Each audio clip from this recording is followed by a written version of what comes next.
अगर हम एक दफ़ा थोड़ा सा दोबारा देख लें तो सबसे पहले जो ट्रेट स्टडी की गई वो थी सीड की शेप। सीड की शेप जो है उसके लिए जो रिस्पॉन्सिबल अलील्स हैं वो कैपिटल आर है और स्मॉल आर है। कैपिटल आर रिस्पॉन्सिबल है सीड के राउंड होने के लिए, जबकि स्मॉल आर जो है वो रिस्पॉन्सिबल है सीड के रिंकल होने के लिए। इन अलील्स के अगर पॉसिबल कम्बिनेशंस देखें तो उसमें capital R and capital R हो सकता है, जबकि सेकंड केस में कैपिटल आर और स्मॉल आर हो सकता है, और थर्ड केस में स्मॉल आर और स्मॉल आर हो सकता है। तो केस 1 जो है वो राउंड होगा, केस 2 में बी सीड जो है वो राउंड होगा, जबकि केस 3 में सीड जो है वो रिंकल होगा। और अगर केस 2 को हम देखें तो कैपिटल आर जो है वो डोमिनेंट है, जबकि स्मॉल आर जो है वो रिसेसिव है, इसीलिए सीड जो है वो राउंड रहा, वो रिंकल नहीं हो सका। मेंडल का जो पहला लॉ था, लॉ ऑफ सेग्रीगेशन, उसके लिए जो मेंडल ने क्रॉसेस करवाए थे उनको हम थोड़ा सा स्टडी करते हैं। कि सबसे पहले जो मेंडल के पास जनरेशन थी, पहली जनरेशन, उसको पेरेंट्रल जनरेशन का नाम दिया, इसको P1 भी कहा जाता है। इसमें एक हमारे पास जो है वो होमोजाइगस राउंड प्लांट था, जबकि दूसरा जो है उसकी सीड शेप जो है वो क्या थी, होमोजाइगस रिंकल था। यहाँ पर एक चीज़ आपने क्लियर रखनी है कि जो पेरेंट्रल जनरेशन है वो हमेशा होमोजाइगस होती है, वो हेट्रोजाइगस नहीं हो सकती है। इसीलिए हमारे पास होमोजाइगस राउंड है और होमोजाइगस रिंकल है। इनका जो क्रॉस करवाया जाता है उसके लिए एक स्क्वायर बनाया जाता है जिसको हम पनेट स्क्वायर का नाम देते हैं। और इसको बनाने का तरीका क्या होता है कि हम स्क्वायर बना लेते हैं और उसके बाद किसी भी एक पेरेंट प्लांट की जो अलील्स हैं उसको टॉप पे रख लेते हैं, जबकि जो दूसरा पेरेंट प्लांट होता है उसकी अलील्स को हम लेफ्ट साइड पे रख देते हैं। उसके बाद हम इन बॉक्सेस को जो है वो फिल करते हैं। यहाँ पे अगर हम किसी भी बॉक्स को देखें, इसको लिखने का तरीका ये होता है कि हम एक अलील जो है वो टॉप से ले लेते हैं और दूसरी जो है वो लेफ़्ट साइड से ले लेते हैं। तो अगर हम पहले बॉक्स को देखें, इसको फिल करें, तो यहाँ पे टॉप से जो है हमारे पास कैपिटल आर आ जाता है, जबकि लेफ़्ट साइड से हमारे पास स्मॉल आर आ जाता है। यहाँ पे एक चीज़ जो है वो अपने माइंड में रखनी है कि अगर कैपिटल और स्मॉल अलील दोनों आ रही हों तो कैपिटल को हमेशा पहले लिखा जाता है और स्मॉल को बाद में लिखा जाता है। और जैसा कि हम जानते हैं कि कैपिटल आर और स्मॉल आर मौजूद होंगे तो सीड की जो शेप है वो क्या होगी, वो राउंड होगी। इसी तरह से अगर आप सेकंड बॉक्स में देखें तो यहाँ पर भी कैपिटल आर और स्मॉल आर आ जाएगा और जो सीड है उसकी शेप राउंड होगी। नेक्स्ट में अगेन जो है एक अलील आप टॉप से ले लेंगे और दूसरी लेफ्ट साइड से ले लेंगे, तो यहाँ पर भी कैपिटल आर और स्मॉल आर आएगा और सीड की शेप जो है वो राउंड ही रहेगी। जबकि जो हमारे पास लास्ट बॉक्स है इसमें भी कैपिटल आर और स्मॉल आर आएगा और यहाँ पर भी सीड की शेप जो है वो राउंड होगी। तो यहाँ से हम ये रिजल्ट निकाल सकते हैं कि हमारे पास जो जनरेशन आई है जिसको हम F1 कहते हैं, इसमें 100% जो हमारे पास सीड होंगे वो कौन से होंगे, वो राउंड होंगे। इस जनरेशन को हम F1 कहते हैं। F1 क्या होता है? F1 बेसिकली फर्स्ट फीलियल को कहा जाता है। ये वर्ड जो है ये है फीलियल। ये ओल्ड फ्रेंच का वर्ड है जिसका मतलब होता है ऑफस्प्रिंग्स, यानी कि जो हमारे पास पहली नस्ल आई है, फर्स्ट फीलियल आई है, वो 100% राउंड होगी। इसके बाद सेकंड स्टेप में मेंडल ने क्या किया कि ये जो F1 जनरेशन है इसका सेल्फ क्रॉस करवाया, सेल्फ फर्टिलाइजेशन करवाई। सेल्फ फर्टिलाइजेशन के लिए इसने F1 के कोई से 2 प्लांट्स लिए और उनका क्रॉस करवाया। तो यहाँ पर भी हम दोबारा से पनेट स्क्वायर बनाकर देखेंगे कि ये कैसे क्रॉस हुआ और इसके रिजल्ट्स क्या रहे। अगेन किसी भी एक प्लांट की एलील्स जो है वो आप टॉप पे रख लेंगे और दूसरे प्लांट की एलील जो है वो आप लेफ्ट साइड पे रख देंगे। तो यहाँ पर अगर हम देखें तो टॉप से हमारे पास कैपिटल आर आ जाएगा और लेफ्ट साइड से भी हमारे पास कैपिटल आर आएगा। और जैसा कि हम जानते हैं कि सीड की जो शेप है वो क्या होगी, वो राउंड होगी। सेकंड बॉक्स में टॉप से स्मॉल आर आ जाएगा और लेफ्ट से जो है वो हमारे पास कैपिटल आर आएगा। और जैसा कि मैंने आपको बताया है कि पहले हम कैपिटल आर लिखते हैं और बाद में जो है वो स्मॉल लेटर को लिखा जाता है। तो अगेन कैपिटल आर और स्मॉल आर, सीड की शेप जो है वो राउंड रहेगी। नेक्स्ट केस में भी इसी तरह से टॉप से कैपिटल आर आ जाएगा और लेफ्ट से स्मॉल आर आ जाएगा और सीड की शेप राउंड ही रहेगी। जबकि जो हमारे पास लास्ट सेक्शन है इसमें टॉप से स्मॉल आर आएगा और लेफ्ट से भी स्मॉल आर आएगा। और स्मॉल आर जो है ये इस चीज़ को शो करता है कि सीड की शेप अब राउंड नहीं होगी बल्कि सीड की शेप रिंकल होगी। यहाँ पर अगर हम देखें तो हमारे पास जो प्लांट 1 है वो भी राउंड है, सेकंड प्लांट जो है वो भी राउंड है और थर्ड प्लांट भी राउंड है, जबकि फोर्थ वन जो है वो हमारे पास रिंकल है। तो अगर हम रेशो निकालना चाहें तो 4 में से हमारे पास 3 जो हैं वो राउंड है जबकि 1 जो है वो रिंकल है।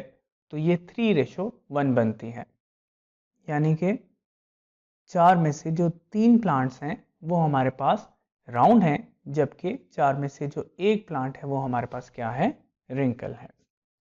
और ये जो हमारे पास जनरेशन आती है इसको सेकेंड फीलियल जनरेशन या फिर F2 जनरेशन कहा जाता है। अब जैसा कि हमारे पास F1 जनरेशन जो है उसके क्रॉस से F2 जनरेशन आ चुकी है, यहाँ पे हमारे पास ये जो तमाम प्लांट्स हैं ये F2 जनरेशन के हैं। मेंडल ने ये किया कि जैसे उसने F1 का सेल्फ क्रॉस करवाया था, इसने इसी तरह से F2 की भी सेल्फ फर्टिलाइजेशन करवाई। और ये सेल्फ फर्टिलाइजेशन जो है इसके रिजल्ट्स क्या रहे हम इसको बारी बारी देखेंगे क्योंकि इसमें हमारे पास डिफरेंट तरह के प्लांट्स हैं। तो सबसे पहले जब मेंडल ने जो हमारे पास प्लांट 1 है इसकी सेल्फ फर्टिलाइजेशन करवाई तो इसके रिजल्ट्स कुछ इस तरह के रहे। तो इस क्रॉस में अगर आप देखें तो क्योंकि तमाम प्लांट्स जो हैं वो होमोजाइगस राउंड हैं, तो ऊपर वाली साइड पे जो हम एलील्स लिखेंगे वो कैपिटल आर और कैपिटल आर होगी और लेफ्ट साइड पे भी कैपिटल आर और कैपिटल आर ही होगी। इसका मतलब यह है कि पूरे क्रॉस में कहीं पर भी स्मॉल आर एलील मौजूद नहीं है, तो कोई भी हमारा जो प्लांट होगा वो रिंकल होने का चांस ही नहीं है। तो तमाम जो हमारे पास प्लांट्स होंगे वो राउंड होंगे और होमोजाइगस राउंड होंगे। यहाँ पे अगर हम देखें तो हमारे पास ये प्लांट्स हैं ये कैसे हैं, ये तमाम प्लांट्स जो हैं 100% ये राउंड हैं। और ये जो प्लांट 2 है जब इसकी सेल्फ फर्टिलाइजेशन करवाई गई तो इसके रिजल्ट में हमारे पास ये वाला क्रॉस आया। और यहाँ पे आप देख सकते हैं कि हमने एक दफ़ा एलील्स जो हैं उसको टॉप पे लिखा capital R and small R और सेकंड हमने लेफ्ट साइड पे लिखा, सेम हमने पनेट स्क्वायर बना लिया। और इसके जो रिजल्ट्स हैं वो सेम रहेंगे जो F1 के सेल्फ क्रॉस के थे, यानी कि 3:1।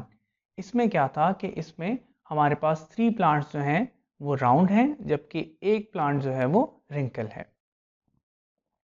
इसी तरह से जो हमारे पास प्लांट नंबर 3 है इसका जब सेल्फ क्रॉस करवाया गया तो इसके भी रिजल्ट सेम वही रहे जो कि हमारे पास प्लांट नंबर 2 के थे, यानी कि 3:1। ये जो 3:1 के रिजल्ट हैं ये बेसिकली क्या शो कर रहे हैं, ये इस चीज़ को शो कर रहे हैं कि हमारे पास जो ये प्लांट है ये राउंड तो है लेकिन ये होमोजाइगस नहीं है बल्कि ये हेट्रोजाइगस है।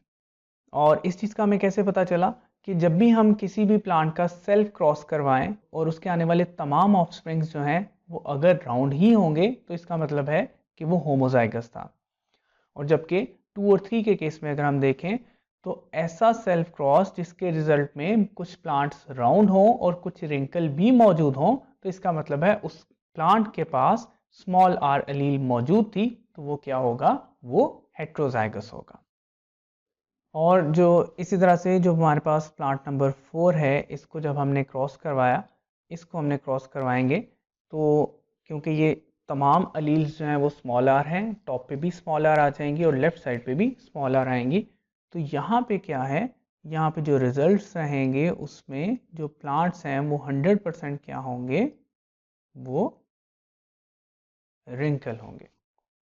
तो बेसिकली मेंडल ने ये तमाम क्रॉस करवाने से रिजल्ट क्या निकाला, मेंडल ने ये रिजल्ट निकाला कि इनमें से जो हमारे पास प्लांट 1 था जब हमने इसका सेल्फ क्रॉस करवाया तो इसकी अगली आने वाली जनरेशन 100% जो है वो राउंड थी।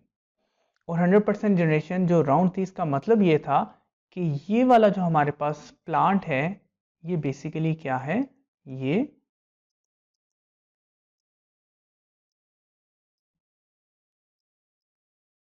होमोजाइगस राउंड है। और इसी तरह से प्लांट नंबर 2 और प्लांट नंबर 3 को जब मेंडल ने क्रॉस करवाया तो इनके रिजल्ट्स जो हैं उनमें 3:1 रही, यानी कि हर क्रॉस के रिजल्ट में 3 प्लांट्स जो हैं वो राउंड थे, जबकि एक प्लांट जो है वो रिंकल था। अगर अगली जनरेशन में जो रिसेसिव क्वालिटी है वो शो हो, तो इसका ये मतलब होता है कि जो पेरेंट प्लांट था उसके पास भी रिसेसिव क्वालिटी वाली अलील मौजूद थी। इसीलिए यहाँ पे हम देख सकते हैं कि यहाँ पे इसके पास स्मॉल आर मौजूद है, जो कि इसके ऑफस्प्रिंग्स में शो हुआ है। तो इसका मतलब ये है कि ये वाले जो हमारे पास प्लांट्स हैं ये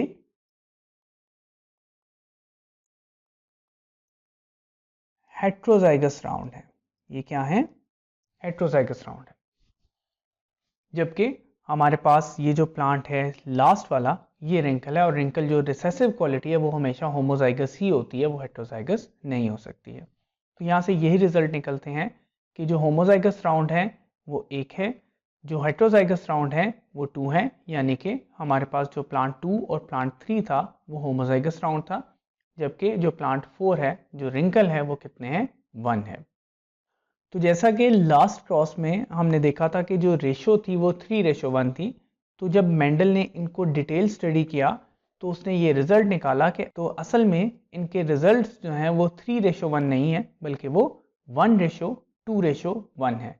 वो इसलिए कि इनमें से एक हमारे पास जो प्लांट है वो होमोजाइगस राउंड है, जबकि जो 2 प्लांट्स हैं वो हेट्रोजाइगस राउंड है, और फिर एक प्लांट जो है वो हमारे पास रिंकल है। तो इस तरह से ये रेशो जो बनती है ये 1:2:1 बनती है।